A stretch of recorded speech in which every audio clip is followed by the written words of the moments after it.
In 2007, I embarked on a cycling marathon with a group of soon-to-become friends. In 33 days, we pedaled 3,500 miles from Ekaterinburg, Russia to Genoa, Italy. We were not professional cyclists and were not smart enough to know it was impossible. I remember how my knees ached and my muscles burned.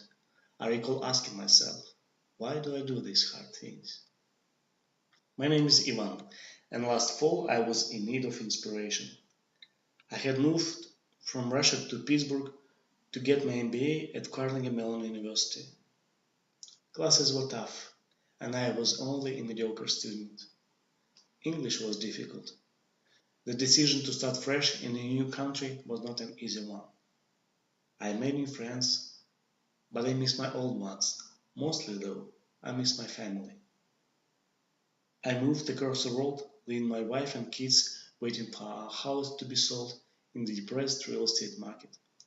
The feelings I had were not a distinct sharp pain, but that of a constant dull ache. I asked myself, why? Why do I do these hard things? I needed to accomplish something real to prove I was still alive. So on October 24th, I decided I would cycle from Pittsburgh to Washington, D.C. in one day. 335 miles through the forest. People told me it was impossible. Again. It was very scary to go alone through the complete darkness, especially after very convincing warnings of possible meetings with bears and cougars. I saw hundreds of eyes staring at me from the darkness. Some were scared away by my shouts in Russian, some were not, and scared me in return.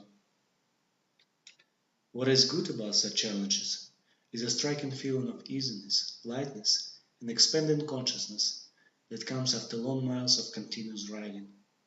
Eventually, your body, tired of screaming and begging for long-deserved rest, just gives up.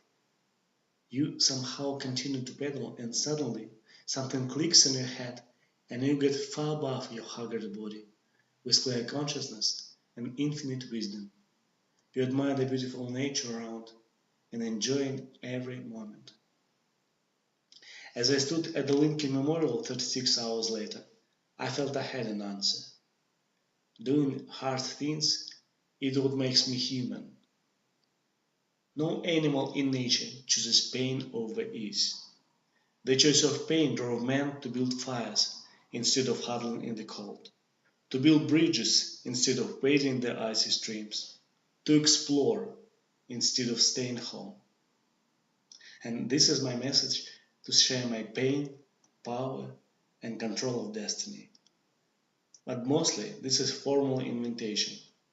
I'm completing the journey again this May, but this time I want to share it. Join me and visit MBArace.com for details.